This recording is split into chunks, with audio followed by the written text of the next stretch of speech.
welcome everybody to another beehiiv growth webinar. I'm so excited to have everyone here today. Thank you so much for your time, spending it with us today to talk about a topic that is incredibly important to all of us here in terms of deliverability, compliance, security, all of the above. And I'm very pleased to be able to introduce my coworker and one of our top security people, our top security person, Mariska here. Hi. Let her give a quick intro. I'm Mariska. I lead security here at beehiiv. I have a deep background in deliverability, email, and security anti-abuse, mostly email because of my anti-abuse background. To hype her up a little bit, such a valuable and critical role over here at beehiiv. She's really working in the background to make sure that the success of our platform is possible, because with any kind of email platform, you're always going to have people trying to get into the platform, send spam, send phishing, send, all kinds of bad, illegal, nasty stuff that then ruins it for everyone else. And so we are very blessed, and it's so important to have her, and blessed to have her be able to join us today and take time out of her busy day fighting the bad guys to speak with us. So today's webinar, Mastering the Inbox. It's something, like I said, very important to all of us. If your readers are not receiving, are not being able to see their newsletters in their primary inbox, if it's going to spam,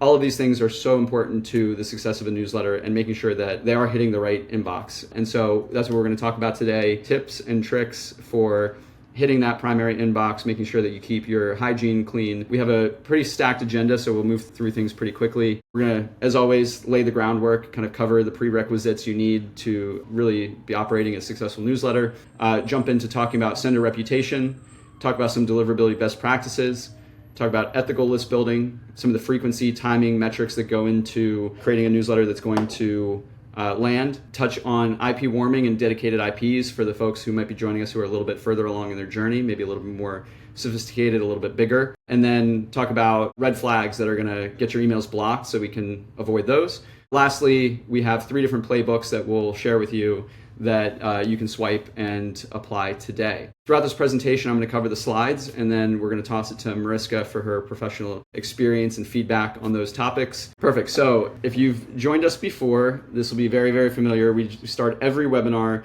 by covering the basics. First up, understanding your audience is going to be critical, relevant to deliverability, just like it's relevant in every other one. Understanding who you're writing to and who's receiving your newsletters is going to be so important to making sure that you're going to have those killer deliverability metrics that are going to get your emails placed in the primary inboxes. So, what that means is, the average across the market open rate is about 30%. If you really can get nailed down on who your audience is and write to that audience of one person and start building an audience of personas of people that you are very, very tightly aligned with, you can get that open rate up to 50, 60, 70%. I've seen it happen. It's crazy when you see a newsletter that's got like 10,000 folks and 70% of the emails are being opened. You know that person is very, very dialed in with understanding who their audience is. Next is consistent content. So a newsletter is not a one-time thing. You got to be consistently publishing. It doesn't have to be a daily. It doesn't have to be necessarily even a weekly, but publishing a content on a regular basis that your audience can come to expect and to trust is critically important. People are spending their time in tons of different ways these days. Their time and attention is incredibly stretched. And so they're making a choice every time they read one of your emails to take some of the valuable time and commit it to you. And so if your messaging is not consistent, if they don't know to expect you every Thursday or every second Monday of the month or whatever, it becomes harder to build that habit of opening all of those emails, and that will then cause your open rates, all the engagement metrics to go down, which can impact your deliverability. Next, choosing the right niche, going down and getting very, very specific. It's related to understanding your audience, but the more niche you can go with a newsletter, the better typically. It's much easier to talk to that audience that you're trying to build when you are very specific. So, if we're talking about, I want to start a newsletter on food, that's obviously super broad, and when you go broad, it's much harder to kind of have that special sauce. My girlfriend has a bunch of dietary restrictions. She's gluten-free, she's pescatarian, dairy-free, gluten-free. So very, very challenging to cook for her. It's a fun challenge. But if I were to start a newsletter on food, it would be, could be a great niche to basically create a foodie newsletter for people who are pescatarian, gluten-free, and dairy-free, because people who are in that audience share very, very similar challenges. We meet people from time to time who have the same thing, and they all have the same stories. It's that shared story and shared experience that creates resonance and can really drive that high engagement. Lastly, this one's we've kind of added in recent times, but going deep, not wide, is super important. We've talked about this in the realm of social media, really mastering and focusing on specific channels before you go everywhere. When it comes to analytics, it's a big world out there. Get really good with one tool before you start to expand. I don't necessarily know that there's a deliverability correlation here. Maybe it's like really focus on like one metric before you start moving to the other ones, but I don't have much for you there on deliverability. But generally, when you have all of these different options, if you can go deep and really kind of master one medium before you expand, it's much better than going super wide and spreading yourself thin from the beginning. So with that out of the way, we are ready to get started for the main event that you all came for. So first step, and there's a lot of text on these slides, a little bit more than normal, so bear with me if you're used to these presentations. It's kind of a heady topic, but we promise to make this understandable. Sender reputation is really where deliverability starts, kind of the entire process. And what sender reputation is, if you're not familiar, is a score that ISPs, internet service providers, email clients, all these big infrastructure tools assign to a sender of an email in our context. So they look at the IP address that a user is sending the email from, they look at the domain they're sending from, they look at the email that they're sending from, and basically this creates a profile that these ISPs score in order to assess trustworthiness and reliability. It's why if you are transferring from another platform, so say you're sending on MailChimp and you move to beehiiv, there's going to be generally a period of a little bit of froth as you reestablish that reputation. At the very minimum, you're changing IP address.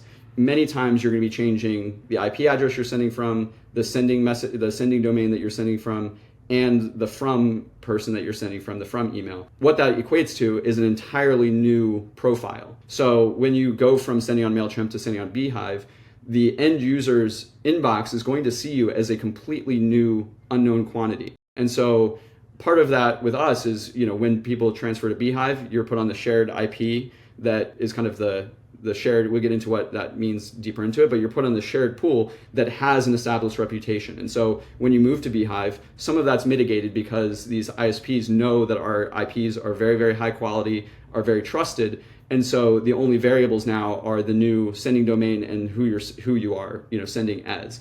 And so with those two smaller, less, I guess probably less weighted in some ways, like heuristics, you can actually have really, really good deliverability when you switch over, but you still will generally kind of see a little bit of that froth. But getting back to the main point, sender reputation, critically important. It's going to building that reputation is kind of the number one priority with everything we're talking about today. Factors that are going to then affect your sender reputation over time. How many emails you're sending and the volume and the consistency. One of the reasons why our shared IP is so powerful. We have billions of emails being sent every single day. Mariska's got the security part locked down tight, so we're minimizing spam and bad actors who are sending through those IPs. We also have a practice of basically, this is very common, you have different pools. So it's like we kind of even segment further where if you have really, really good engagement, you're going to be with other newsletters that have really, really good engagement. And so that further helps promote engagement. So you really do get rewarded when you send good quality content that is getting opened. Spam complaints, another huge red flag or huge metric that goes into this. So if you have too many spam complaints, not only are you going to lose trust in the sender reputation, but we're going to see that. We see all of these spam complaints that get submitted for publications to send through beehiiv, and that doesn't make us happy. We're gonna, that's when Mariska gets involved, and she's gonna check out your content and see why people are marking this as spam. Bounce rates are going to be, if you're sending to emails that don't exist, we do our best to minimize that by checking every email that gets put into the system to make sure that it's a real inbox, but things change. People leave companies and the emails get deactivated. Google is famously now retiring a bunch of old accounts. And so when you send a message and it gets rejected because the email doesn't exist, that's a kind of a knock on it. And then of course there's engagement metrics and content quality. So these platforms are going to look at the content for red flag words, and they're also going to look at your engagement metrics. So are your emails getting opened? Are people clicking them? And so forth. So all of that results in high sender reputation, leading to better inbox placements and deliverability. And if you want to check on this for yourself, there's tools like Google Postmaster Tools, Return Path, and Microsoft SNDS. I'm actually not familiar with the second one. Mariska might be. With that, Mariska, is there anything that you can add to this and grace us with your knowledge? Sure. So this is a really great slide to piggyback off of the last one, because the last slide really focused on the basics and understanding who you're sending to, which has a huge contribution to the sending reputation that you have. And so, like what EJ said, all of these things contribute to how a recipient views you as a sender. And so all of these things on this list, especially when we're talking about that domain and IP marriage, the length of time that you've been sending with your specific sending domain and the sending IP, that earns trust with the recipients, because then they know what to expect from you. So when we talked on the last slide about sending consistently, the receivers want to know that what they are receiving from you is consistent in the amount of volume as well as the content itself. So that's kind of one of the other underlining reputational things that we're looking at. And like EJ said, the monitoring tools available, deliverability doesn't have to be like this black box. Instead, all of the inbox service providers, they are willing to provide tools for senders to better understand how their messages are being received. I know, like, for example, with Google, you have like Google Search Console for Google Search, and then you have Bing Webmaster Tools. Are there other tools like Google Postmaster Tools from other providers? So like Google obviously provides it within the context of Gmail, but I'm blanking, but like AOL, dating myself a little bit, but it's like, do those tools also offer like similar corollaries to Google Postmaster Tools? So Google Postmaster Tools, Microsoft, and Yahoo are the big reputational that they'll give you like dashboards to better understand your deliverability with them. But almost all of the inbox service providers also provide what they call feedback loop reporting, which is that when a user on their network goes ahead and marks an email as spam, they'll report that back to you to let you know that your recipients aren't engaging with your mail. They are letting you know that you should be unsubscribing these users. They're very transparent with the way that they are looking at email that's received. Yep, and I see a question here, do we provide users with logs? And we do. So within beehiiv, within your segmentation tools, you can actually segment by delivery status. So there's a couple in there. Delivered, obviously sent. Deferred means it's just been held for a little bit and will be sent later. Bounce, but also I believe spam is marked as spam is one of the ones that we surface there. We also do surface the spam rate. So you can, in segmentation, you can mark, say, show me users who marked as spam. I'm pretty sure if that's fake news, please correct me. But I'm like almost certain we've seen that. But otherwise, you can go into these tools and you can see directly from these providers. There is some technicalities, some technical stuff, like sometimes Google, some of these things don't forward all of the headers to us or don't forward stuff back to us, I've heard. But going into the tools, you can see that directly. So in the name of time, we'll move along. Cool. Second one. So here we'll get into some best practices. Some of these will be a little bit, we foreshadowed a little bit, but in order to maximize your sender reputation, there are best practices that you can follow, and many of them are listed right here. So authenticating your emails. So this means going and making sure that you have your DMARC, DKIM, and SPF records set up so that these inbox providers can verify that the sender is the person who owns the domain and that your domain isn't being spoofed, that the email that's being received is being sent by the real sender. Maintaining clean lists. So this is something we've discussed with some of our past webinars around automations and some of the other ones, but maintaining a clean list in terms of churning or unsubscribing users who have shown a history of not engaging with your email. So if you've sent them 10 emails and they haven't opened a single one, might be a good candidate to remove from your list. It's really not about size, it's about quality. A lot of times people get wrapped up in having like a big email list and big numbers on their email list. But it's really, it's much better to have a smaller list with higher deliverability and engagement than it is to have, a much bigger list that gets lower engagement. It's not just a difference in terms of the number of people opening it. There are real differences in how you're perceived by these tools. And so personalizing content can be really, really helpful. One of the signals that inboxes may use is, if when you're sending out a bunch of emails, a big bulk blast, is the content customized for that person. We don't have a ton of insight into this, but we do believe that this has an impact. We don't provide currently on beehiiv specifically the ability to use custom fields within subject lines, but that's a feature that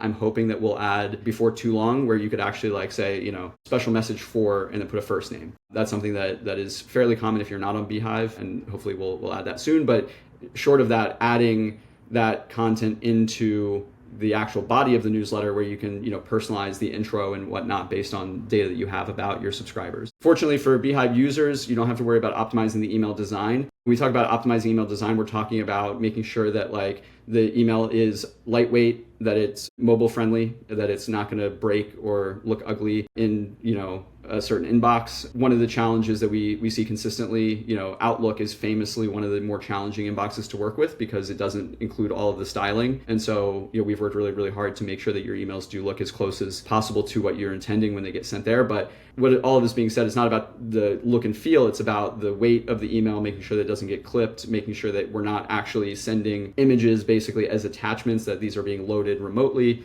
There's a bunch of stuff that's happening under the hood to make sure that your emails are optimized. We also monitor these blacklists and block lists. I think that's kind of the same term, but we prefer the term block lists. You can do this on your own. Every time you send an email, you can look at the IP of where it was sent from. If you go to Gmail and you basically look at one of the emails that you've sent from beehiiv, in the settings you can view, I think it says view original, and you get this big long, it's like code basically. You see the raw code. Within there, you can actually see the IP address that it was sent from, and you can take that IP and you can plug it into different tools to see the lack of block lists that beehiiv IPs are on. But if you are not on beehiiv, you might find that an IP is on a block list, and then you can basically monitor that to see when you get taken off or reach out to them to request that you be taken off. Implementing double opt-in is a very controversial topic in the world of newsletters, but implementing double opt-in can be a way to really effectively make sure that your list is super clean. We don't require it. I think technically all newsletter platforms would recommend it because it just is a way to ensure that people are actively, one, receiving your email and they've seen it when they've opted in. So it creates some of those good signals, but it also is that active opt-in, and so you're going to basically be filtering for people who are more engaged. That being said, a lot of newsletter folks don't prefer to use it because you do see a drop-off. Usually it's about 20% of users who maybe sign up don't actually ever end up going and clicking that opt-in. And so it can inhibit growth a little bit. But with that being said, if you really, really want to create a very, very concise, very clean, tight list, double opt-in can help. And then segmenting your audience, ensuring that you're monitoring that performance. It kind of goes back to the maintaining the clean list, but short of maintaining the clean list, segmenting your audience by engagement so you can monitor that engagement over time gives you the data and the analytics to be able to understand how people are engaging with your content. Mariska, do you have anything to add there? I know you work a lot with the block lists that we monitor, and dealing with those. Maybe that's an area we can double click on, or any other best practices that you're recommending to folks from Absolutely. So ultimately, one of the biggest reasons why we include personalized content on deliverability best practices is because over time we've made a big shift in the industry that inbox service providers are looking at engagement as a big weight in how they are going to handle reputation and deliverability. So when you send emails that are highly engaged with, you're more likely to land in the inbox in the future. That being said, personalizing the content and knowing your audience is providing content that your audience wants to engage with. So if we send a security professional an email that is about recent trends in ransomware, they're probably more likely to open it than if we were to go ahead and send them an email marketing high-heeled shoes. And so because of that engagement, we want to make sure that we know our audience, we're sending relevant information at a relevant cadence, that they're more likely to open and things like that in order to have that contribution to our deliverability. One of the other things that's on here, we suggest users go ahead and monitor block lists for any time that they might be flagged. While the block listing, not all of them are created equally, what it can be used for is a signal that maybe you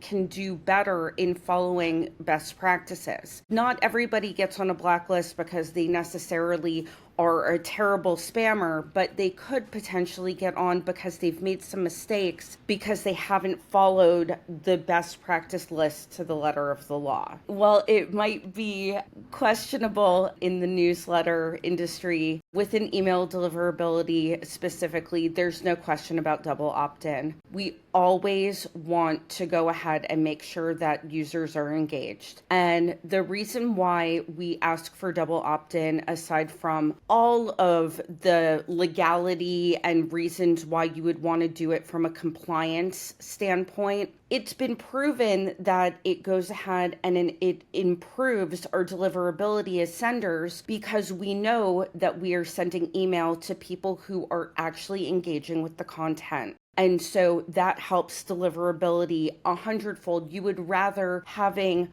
high quality users than high volume users, or a large quantity of users. Quality over quantity, for sure. Amazing. Love that. Thank you so much. Perfect. So we will move on to the next step, and a lot of that is going to be covered here. Very intuitive flow, moving from best practices to ethical list building, and how we're going to take some of those best practices and apply them to our process of collecting opt-ins. So if you've joined us for other webinars, we've talked about growth, we've talked about growing with social media, we've talked about growing with paid ads.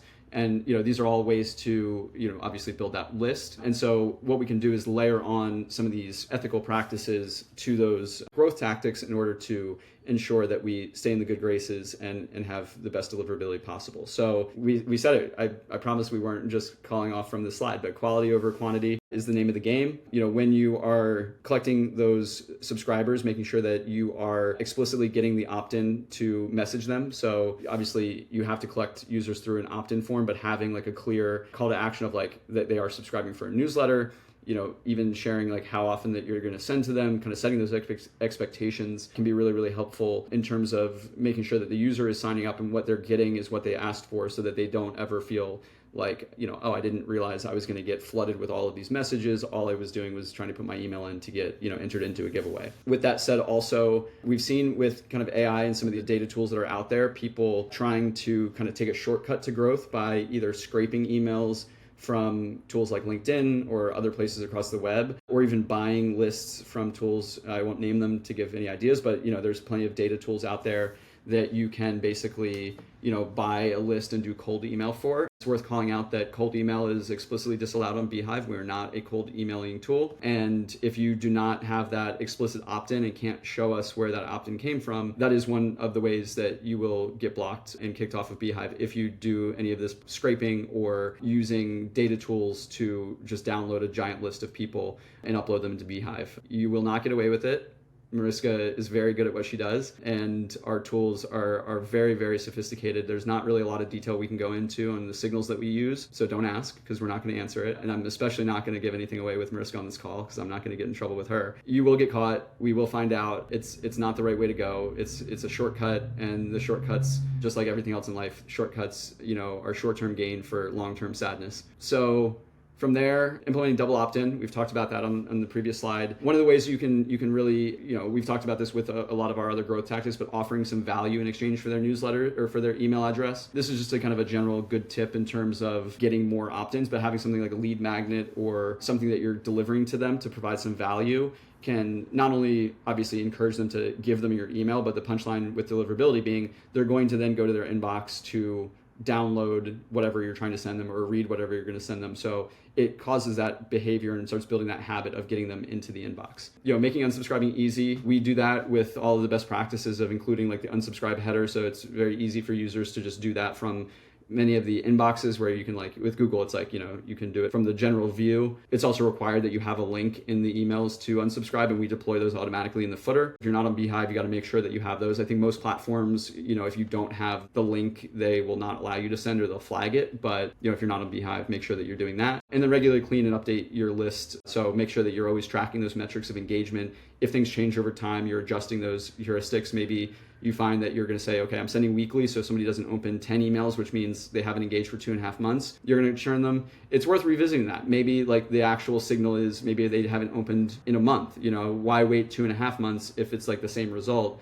If you can churn them more quickly, clean your list more quickly, you'll have those better signals with the inbox, and you'll get to a better place much more quickly. A lot of times we get these common questions around frequency, like when should I send, what metrics are good metrics, all of these things. So while the short answer that I prefer is that, all of these things really depend on your newsletter specifically. I can't tell you, how often you should send your newsletter technically, because every newsletter is different. If you're sending daily, you're going to be sending it every day. If you're sending weekly, generally I can't say, okay, if you send it at, 10:30 a.m. on a Monday, it's going to get the best open rate. There is data that says, maybe that's the best time to open. I don't know that that's the case. I'm just making up numbers. But even if that is like the broad data set, what we find is that individual newsletters all behave differently. So like the average is just that. It's the combination of everybody's emails kind of in one big bucket. And in a lot of ways, it's not actually that useful in some contexts. So if you are talking to finance professionals who are just workaholics and working all the time,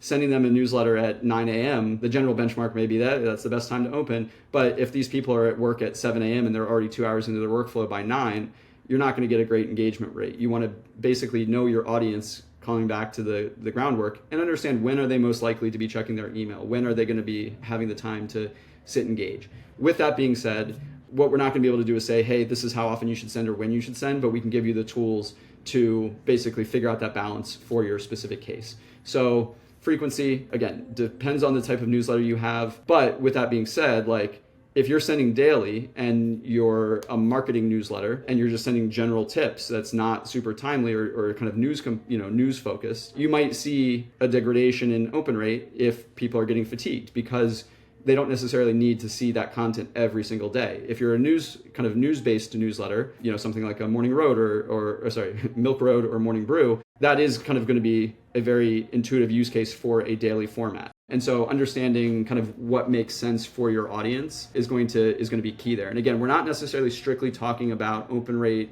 for the sake of open rate. What we're talking about is the balance between deliverability, like how often inboxes are seeing your emails in users' inboxes, and how often they're seeing them engaged with. So open rate as a metric is a proxy of that, but this isn't about necessarily maximizing open rates just to get more eyeballs. That's kind of more along our content-based stuff. This is around, I'm making this distinction so we kind of keep the conversation in the right headspace. This is so that when you're building your reputation, you are building the best reputation you have possible. With that being said, optimizing for frequency, optimizing for engagement levels. So one of the things you can do that we see a lot of folks do is if you have like a premium newsletter, segmenting your best kind of recipients, the people who are opening every single email, and getting them to upgrade to a premium version. And then maybe you give them a Sunday edition. And so that increases your sending volume, and it basically adds that volume at a level that's going to get very, very high engagement and show these really, really strong signals. One of the things you can do in terms of timing, beehiiv does provide a map when you go to send of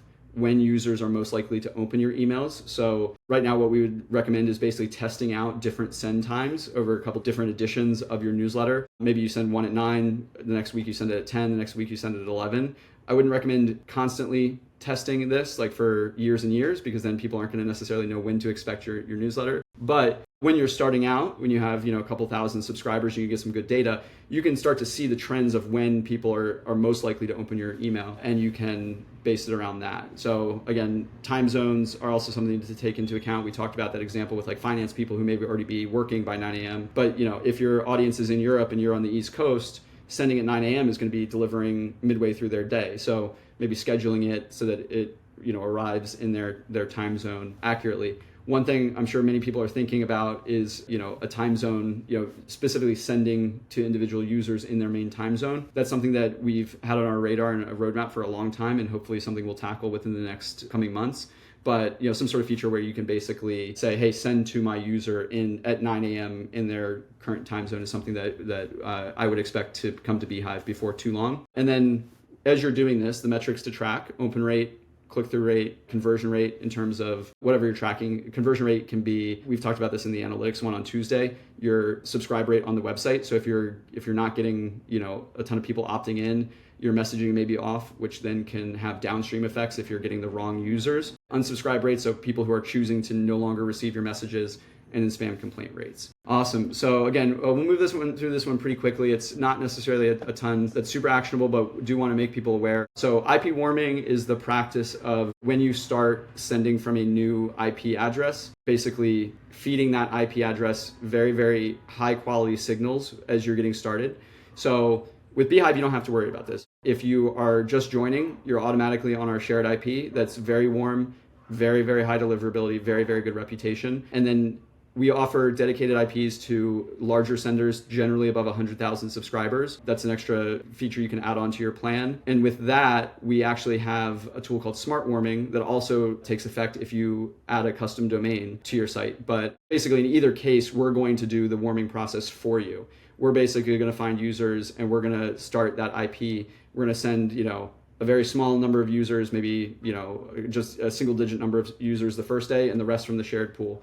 The next day that you send, we're going to send more users, maybe double that number through your IP, and we're going to send the rest through the shared IP. And we're basically going to continue this process until your entire list has been migrated from sending from the shared IP to the dedicated IP. Doing that incrementally, make sure that your signals are always really, really good, and that they, kind of what sketches email providers out is when they've never seen an IP address before, and then they just see 200,000 emails coming from it. That's a huge red flag to them because you have unknown reputation. You could be a spammer, you could be a phisher. They don't know. And so your deliverability is going to be severely impacted by that. And it's going to take a little bit of time before you recover or you build up that reputation to end up in the right inbox. That's why we have smart warming. That's why we use it automatically. Dedicated IPs is the practice of basically having a separate IP address from the shared pools. The reason why people would do that would be if you are a large company, you have a huge list that you are running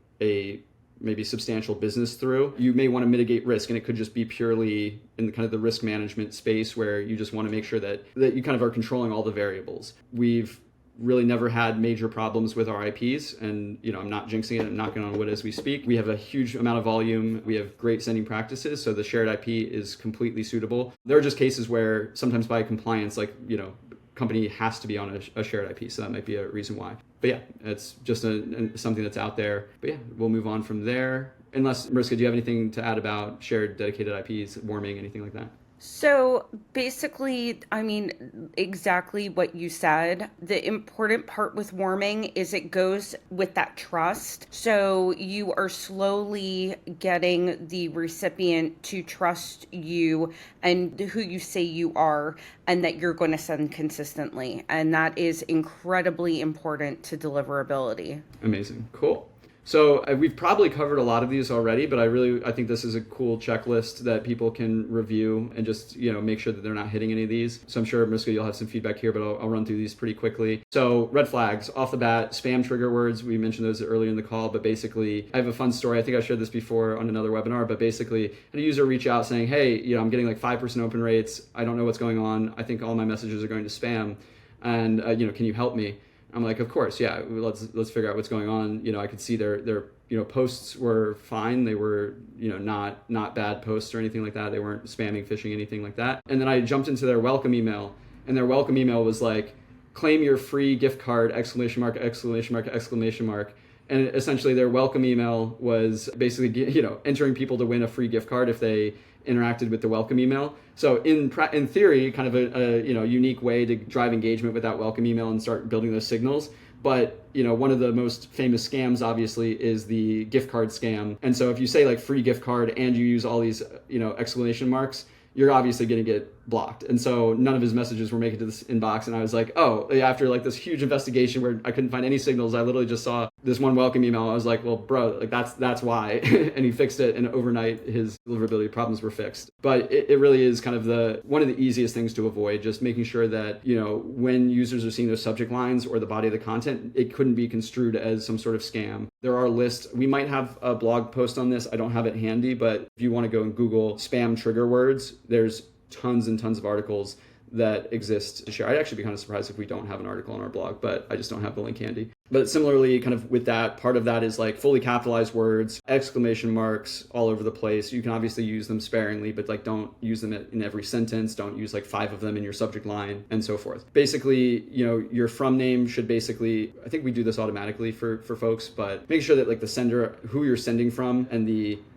address and everything is all unified. I think we do this automatically. I think you wouldn't be able to mess this up on our platform, but like making sure that there's agreement between the different parts of the technical parts of the header, making sure that when you send messages, they're not image heavy. So this is not a problem you'll face on beehiiv, but you may in other places where, if you're sending emails that are just full images that are embedded into the email, can make the emails very, very heavy. Also, just having that image in the email itself can be a red flag because those images, can be, malicious. And so we automatically pull in emails from an external source. So spam checkers can see, okay, this is a legit file path and whatnot. Makes it lightweight, but also allows deliverability best practices, making sure that your links aren't broken. So sending something where it's like doesn't resolve to, it goes to 404. Spam checkers are going to check all of the links that you send out. So using something like a bit.ly or kind of a link shortener, big red flag, because it seems like you might be a spammer trying to get somebody to click to a link that they don't know that they're heading to. And so don't do that. I think this is less of a concern with beehiiv, but poor text to image ratio. This is one of those things that, if it's just all images, no text, can be a little bit of a flag, but we don't typically see that issue for newsletters. Obviously, lack of authentication. So we deploy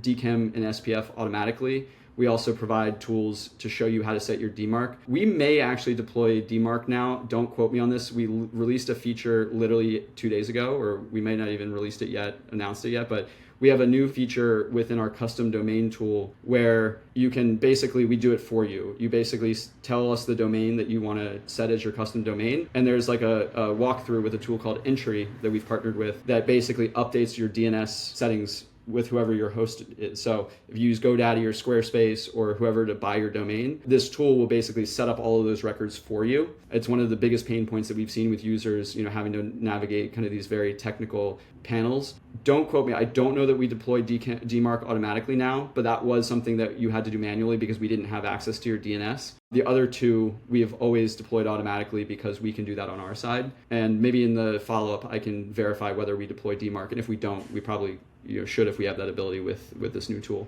Obviously, high spam rates and bounces. You should monitor your list and make sure that you're cleaning and removing senders who both mark as spam or have high bounce rates.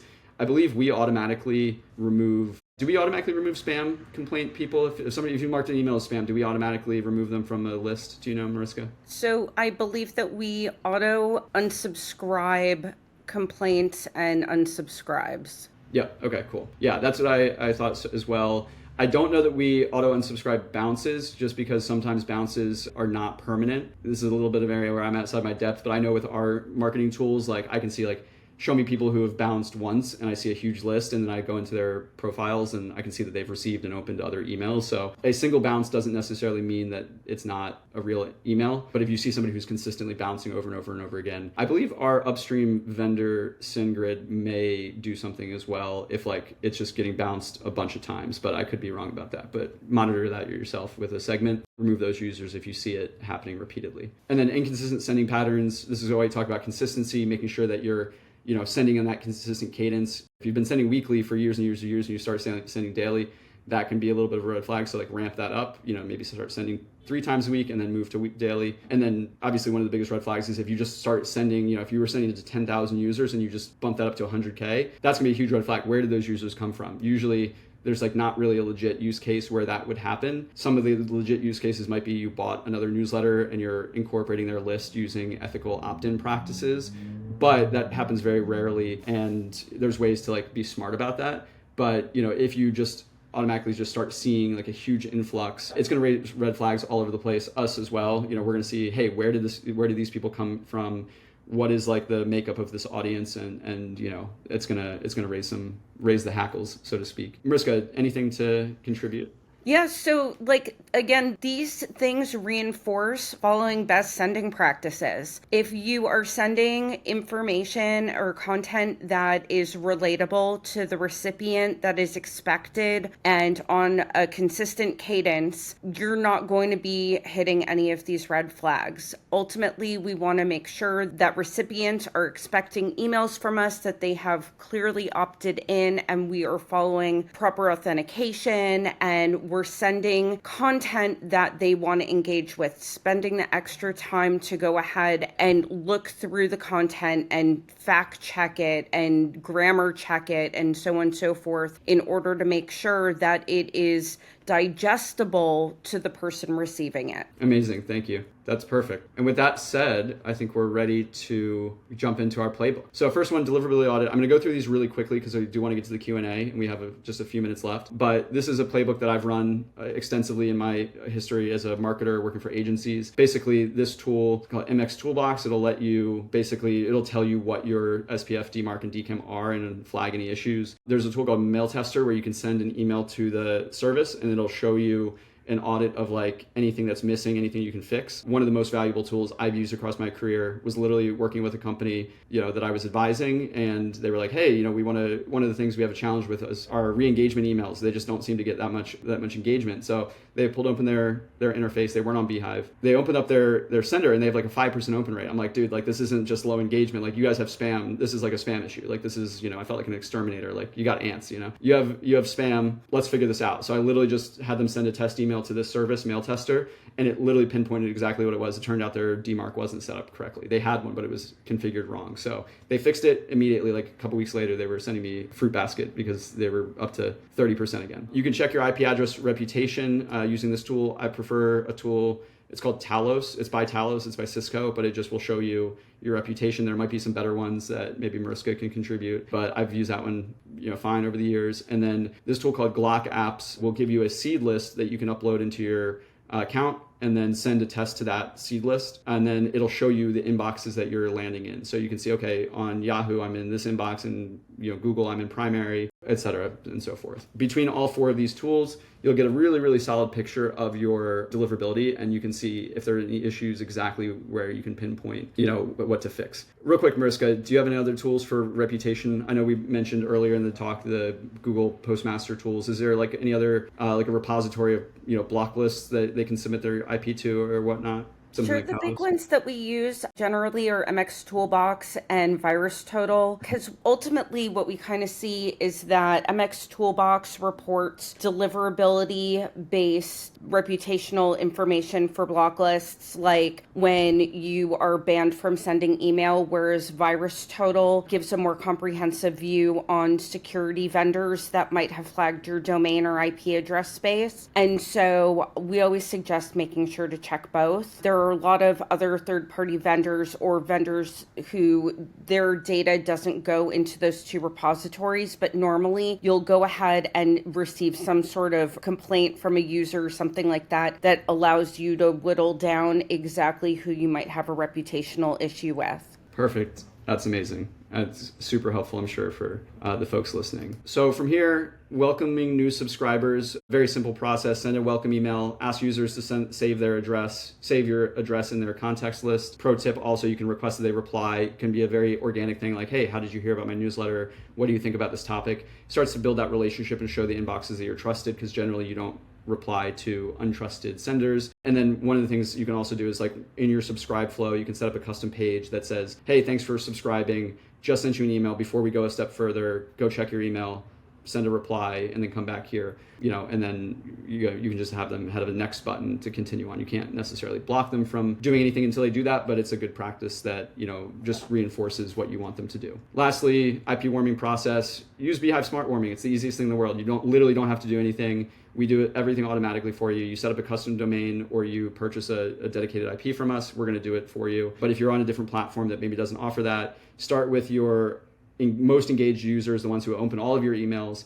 segment those users out into a group of like, start with like 4 users. First day, when you're in the process of transitioning to your new platform, just upload those 4 users and send a duplicate of your newsletter, one from your old system, one from your new system with those 4 users. The next time you send, take 4 more. So now you have 8. The next day, add 8 more. And basically it's a very manual process because you're gonna have to be duplicating this work, but it's really critical. You have to go through this process. Otherwise you're gonna have a bad time. It's very manual. It's a huge headache and pain in the ass. So don't do that. Just join beehiiv and we'll do it for you. So we have a couple minutes left. We're going to go maybe 2 or 3 minutes past because I started 2 or 3 minutes late. So I think if I'm wrong, Mariska can correct me, but I believe spam complaint rate is like a fraction of a fraction of a percent, regardless of your size, because like inboxes don't like you to see any spam. So it's a very, very, very small number. The other ones were open rate, unsubscribe rate. I'd say unsubscribe rate is a fraction of a percent. I want to say like, I'll actually just let Mariska answer. I'm sure she actually knows these things. I'm just kind of shooting in the dark from what I've seen, in benchmark blog posts. We're shooting for 0.0, like 1, 0.03 tops for complaint rates. Ultimately, we'd like to see less than 3% for unsubscribes.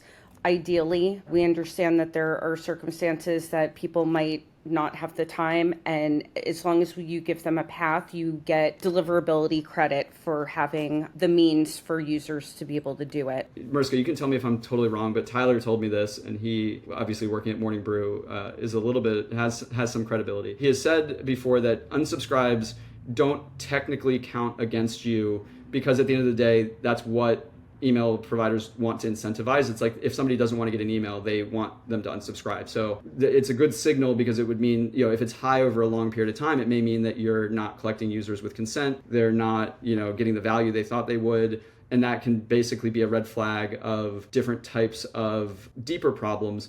But can you confirm or deny, is that the case? If you basically ask a bunch of people to unsubscribe if they're not interested in receiving your message anymore, are you going to get dinged by email providers? So I think you hit the nail right on the head with so it could potentially be a sign if you are sending to users who have not provided consent, and let's say you send 100 emails and out of the 170 of them unsubscribe, that's going to be a red flag. But if you're following the best sending practices and you have 30 users unsubscribe, it's going to be less likely in the same way if those opt-ins are falling off over time. So over time, obviously fine. If you see big spikes, that's going to be a problem. Awesome. Tony, let's get the next one. Yeah, so this is a super challenging problem for the industry as a whole. There's a couple things at work here. So there's obviously the mail protection policy, which opens all of your emails. If you're on an Apple device, it's going to download your emails asynchronously so that we can't get like the IP locations and stuff like that. But it's also in that process going to mark them all as red.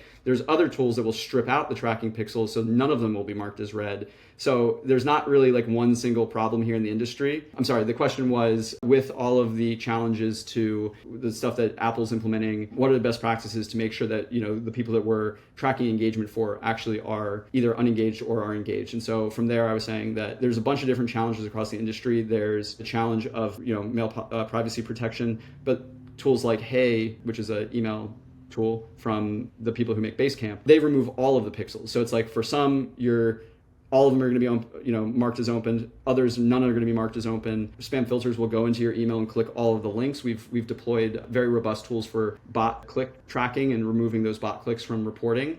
From a marketing perspective, it's a challenge that we face all the time. There's ways to get around it in terms of like, not just measuring open rate, but also measuring like the engagement rate of like people who are actually clicking through and taking action. There's some ways that we've done that before of like just saying, hey, like if you want to stay subscribed, click this button, and having it be a very active choice to stay subscribed. And if you don't click that button, we're going to remove you from the list. And so that's a much better way. Sometimes we will see people say, hey, I don't know why you think I'm unengaged. Like I open every email. And unfortunately, the response there is, sorry, there's like just this new world of privacy where we can't necessarily be perfect with that. There's not a single answer to this in the industry. At the end of the day, people are using these tools because of like the privacy concerns. And so overcoming those is like literally, would be running counter to why they're using them in the first place. And so it's like a balance between respecting people's desire for privacy and getting our users the data that they ask for. And so, yeah, the best we can do is basically provide alternatives to do this. And Mariska, is there anything I missed there? My feedback would be within the email that you're sending, you want to provide a call to action for your user, something that you can get measurable engagement data with, whether that be for them to respond or reply to the email or to click on a link, fill out a poll, something that gets them engaged to show their intent of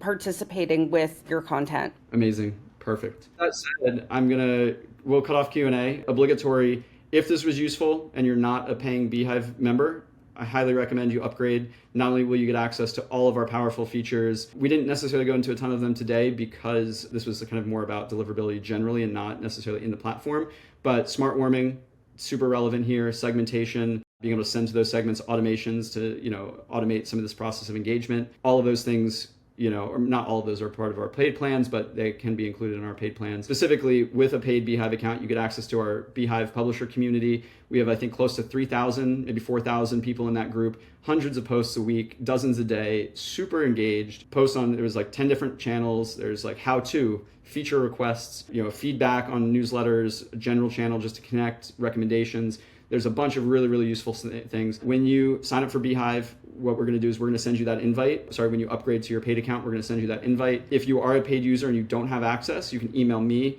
at ej@beehiiv.com. We don't give away Mariska's email for security reasons. Nobody knows where she lives. She's in a bunker in Nebraska, 500 feet underground, protected, so no one can get to her. But if you want to get access to the Slack community, you can email me. I'll put you in connect with our community manager who can resend that link. Typically, if you are a paid user but you signed up for Slack with a different email than is in your beehiiv account, that's where there's a mismatch. We can solve that. It's just, that's why it might not have worked. But yeah, upgrade to beehiiv, the most value-packed email platform in the world if you're not already a paying user. Thanks so much for your time. Really, really appreciate your willingness to go a couple minutes over with us. Mariska, thank you so much for your time and taking away from the valuable work you do with us. Tony, in the background, kind of our eyes and ears. You're the man. I really say thanks to both Tony and Mariska. And thank you to you out there in your screen. You are what makes this all worthwhile and makes us be able to wake up every day excited to continue to build beehiiv into the best platform out there in the world.